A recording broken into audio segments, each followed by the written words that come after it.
నమస్తే, welcome to Suman TV. నేను మీ విష్ణు. ప్రస్తుతంతో పాటు ఫైనాన్షియల్ అడ్వైజర్ జీవి సత్యనారాయణ గారు ఉన్నారు. సో వారితో మాట్లాడదాం. నమస్తే సత్యనారాయణ గారు.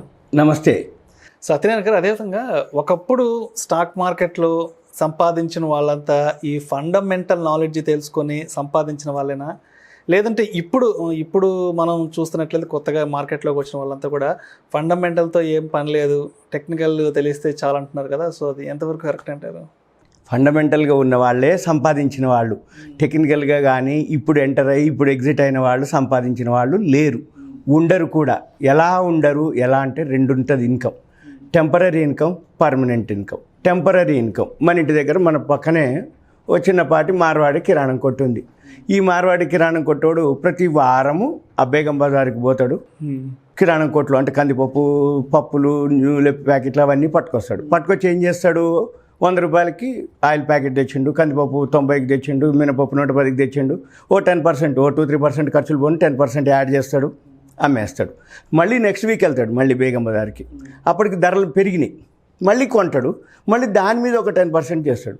ఇది టెంపరీ ఇన్కమ్. అంటే టెక్నికల్గా కానీ ఇంట్రాడే చేసే వాళ్ళందరూ కూడా టెంపరీ ఇన్కమ్ ఈరోజే చూస్తుంటారు. అంటే ఏంది? ఇవాళ కొన్నాం, ఇప్పటికి అమ్మేసినాం, గ్యాప్ అప్ అయింది, అప్పటికే ఈయన దొరికిపోతాడు. అంటే ఏంది? ఈయన కొందామని అనుకునేటప్పటికి గ్యాప్ అప్ అయిపోద్ది. అంటే ఏంది? అప్పటికే పెరిగి ఉంటుంది. సపోజ్ గ్యాప్ డౌన్ అయింది, ఈయన సెల్ చేద్దాం అనుకోండి, అప్పటికి అది పడి ఉంటుంది. అంటే ఈయనకి ఇవ్వదు అవకాశం. మార్కెట్ ఎప్పుడు కూడా ఈ ఈ ఈ ఇంట్రాడే చేసే వాళ్ళకి కానీ ఈ టెక్నికల్స్గా ఏవైతే ఉన్నాయో చెప్పడానికి బాగానే ఉంటుంది. కానీ ఇక్కడ జరిగేది ఏంటిది? Gap up, gap down. ఇవాళ మేము పొద్దున్నే గ్యాప్ అప్ అని చెప్పినాం, పెరిగింది. కానీ తర్వాత ఏమైంది? మళ్ళీ దిగిపోతాడు. అంటే అప్పటికి ఈయన ఏం చేస్తాడు? గ్యాప్ అప్లో కొంటాడు, దిగిపోతుంది. ఇది ఒక రకమైన. ఇక పర్మనెంట్ ఇన్కమ్. పర్మనెంట్ ఇన్కమ్ అంటే ఉదాహరణకి మన చిన్నప్పుడు ఊళ్ళల్లో సీజన్ వచ్చినప్పుడు అపరాలు అంటారు, మినుములు, కందులు, పెసలు అవి నిలవబెట్టుకుంటారు. ఎవరు? ఫైనాన్షియల్గా ఎవరైతే సౌండ్ ఉంటారో వాళ్ళని మోతుబరులు అంటారు. అంటే ఏంది? ఆయన ఏం చేస్తాడు? ఎప్పుడైతే సీజన్ వచ్చిందో జనరల్గా ఊళ్ళల్లో అంటే మా ఏరియా వచ్చేటప్పటికి ధాన్యం బాగా వస్తుంది, గాదెల్లో దాచిపెట్టుకుంటారు. గాదెల్లో అంటారు, గుమ్ముల్లో అంటారు, లేకపోతే ఇప్పుడు వచ్చి గోడౌన్లు వచ్చినాయి, ఇప్పుడు కోల్డ్ స్టోరేజ్లు వచ్చేసినాయి. వాళ్ళు ఏం చేస్తారు? నిల్వ పెట్టేస్తారు. ఎప్పుడైతే మినుములు, కందులు, పెసలు, ధాన్యం నిల్వ పెడతారో ఒక 6 months 1 year తర్వాత ఆటోమేటిక్గా సీజన్ అయిపోతుంది. ఎప్పుడైతే సీజన్ అయిపోతుంది, ఇప్పుడు సింపుల్ మనము పాత బియ్యం, కొత్త బియ్యం అంటాం. పాత బియ్యం అంటే ఏంటిది? ఒక 1 year old, 1.5 year old. అంటే ఏంది? ఆ ధర ఏమవుతుంది? కొత్త బియ్యానికి పాత బియ్యానికి ఏదైతే రేట్ ఎక్కువ ఉందో పాత బియ్యానికి రేట్ ఎక్కువ ఉంది. అంటే ఏంది? ఫండమెంటల్గా ఏదైతే స్ట్రాంగ్ ఉందో, ఉదాహరణకి ఇప్పుడు ఏషియన్ పెయింట్ ఉంది, అదే డిమార్ట్ ఉంది, 300 కొనుక్కున్న వాళ్ళు ఇలా 3500 అమ్ముకుంటే 12 times పెరిగింది. అదే 6 yearsలో డిమార్ట్ కాకుండా, అంటే ఎగ్జాంపుల్ అంటే టీసీఎస్ పెరిగింది, విప్రో పెరిగింది, ఎల్ఎన్టీ పెరిగింది, ఏషియన్ పెయింట్స్ పెరిగింది, ఎస్బీఐ పెరిగింది. ఒకప్పుడు 100 రూపాయలు ఫేస్ వాల్యూ ఉన్న SBI share state bank of India అంటే 2000 కంటే ముందు 100 రూపాయలు ఫేస్ వాల్యూ ఉంది. 100 రూపాయల ఫేస్ వాల్యూ ఇప్పుడు రూపాయి ఫేస్ వాల్యూ అయింది. ఈ 100 రూపాయల ఫేస్ వాల్యూ ఉన్నప్పుడు 100 రూపాయలకే ఇచ్చారు. అప్పుడు ఎట్పార్ అనేది. ఎట్పార్ అంటే ఏంది? ఏదైతే విలువ ఉందో ఎట్పార్ అంటే ఎంతైతే విలువ ఉందో అంతకే నేను నీకు ఇస్తున్నా అని చెప్పేదాన్ని ఎట్పార్. అంటే 100 రూపాయలు ఫేస్ వాల్యూ ఉంది, 100కే నీకు ఇచ్చారు. తర్వాత ఏమైంది? ఎప్పుడైతే ఇన్ఫ్లేషన్ పెరగటం, ధరలు పెరగటం, అప్పుడు ఈ ఎస్బీఐ షేర్ ఏమైంది? పెరిగిన తర్వాత 100ని 10 చేసిండు, అంటే ఫేస్ వాల్యూని స్ప్లిట్ చేసిండు. మళ్ళీ 10 ఏం చేసిండు? ఇప్పుడు రూపాయి అయింది. రూపాయి ఫేస్ వాల్యూ 400 ఉంది, అప్పుడు 100 రూపాయలది 100కే ఇచ్చిండు. అంటే ఇప్పుడు ఎన్ని రెట్లు అయినట్టు? 400 రెట్లు అయినట్టు. అది ఎవరికి వచ్చింది? ఎస్బీఐ షేరు 2000 కంటే ముందు ఎవరైతే కొనుక్కొని ఉందో వాళ్ళకు వచ్చింది. ఇప్పుడు ఎంఆర్ఎఫ్ టైర్ ఉంది, ఎంఆర్ఎఫ్ టైరు మన 99,000 చిల్లరకు పోయింది, అంటే 1 lakh టచ్ చేసింది. అప్పుడు ఒకప్పుడు అది 10 రూపాయల షేరే, 10 రూపాయల ఫేస్ వాల్యూ 10 రూపాయలకే ఇచ్చాడు. మరి ఎన్నేళ్ల కిందట? అంటే ఓ 25 ఏళ్ళు అనుకోండి, 30 ఏళ్ళు అనుకోండి. ఇప్పుడు టైటాన్ ఉంది, టైటాన్ ఇప్పుడు నా దగ్గర ఉంది, అది 10 రూపాయల ఫేస్ వాల్యూ, ఇది రూపాయి ఫేస్ వాల్యూ అయింది. బోనస్లు ఇచ్చిండి, అవి ఇచ్చిండి అలా 1900 ఉంది. అంటే రూపాయి ఫేస్ వాల్యూదే ఈరోజు 1900 ఉంటే 10 రూపాయల ఫేస్ వాల్యూకి ఎంత వచ్చినట్టు? 19,000 వచ్చినట్టు. 19,000 వచ్చింది అంటే అర్థం ఏంటిది, ఎన్ని రెట్లు పెరిగినట్టు? 10 రూపాయలది 19,000 అయిందంటే ఆ విధంగా అంతెందుకు. ఇప్పుడు బీఎస్సీ సెన్సెక్సే ఉంది, 1978-79లో 100 పాయింట్లతోటి 30 స్టార్ట్ అయింది, 30 షేర్లతోటి స్టార్ట్ అయింది. అదే ఈరోజు ఆల్ టైమ్ హైక్ పోయింది 53,000 దాకా. అంటే 100 రూపాయలు ఈరోజు 53,000 అయింది. అంటే సింపుల్గా ఫండమెంటల్గా స్ట్రాంగ్గా అప్పటి కొనుక్కున్న లాంగ్ టర్మ్ ఉన్న వాళ్ళకే పైసలు వచ్చినాయి తప్ప వేరే వాళ్ళకి. ఇంకా సింపుల్ చెప్తున్నాం, రియల్ ఎస్టేట్ బిజినెస్ ఉంది.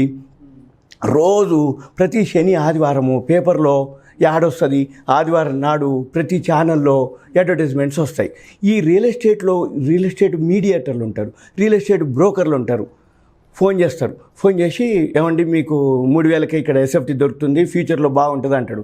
ఎవరైతే గవర్నమెంట్ ఎంప్లాయీస్ ఉన్నారో, ఎవరైతే కొత్తగా పెళ్ళైన వాళ్ళు, అత్తగారు కొన్ని పైసలు ఇచ్చినరో వాళ్ళు ఇల్లు కొనుక్కుంటాడు, ఒక ఫ్లాట్ కొనుక్కుంటాడు, లేకపోతే ఊరి బయట అవుట్స్కట్స్లో ఒక 200-300 గజాలు ఇల్లు కొనుక్కొని మేలకుండా ఊకుంటాడు. ఒకటే ఇక కొనుక్కుంటూ ఊకుండు. ఒక 20 ఏళ్ళు అయిపోయింది, ఒక తరం గడిచిపోయింది. అప్పుడెప్పుడు మేము 1 లక్ష 2 లక్షలు పెట్టినట్టుంది జాగకి.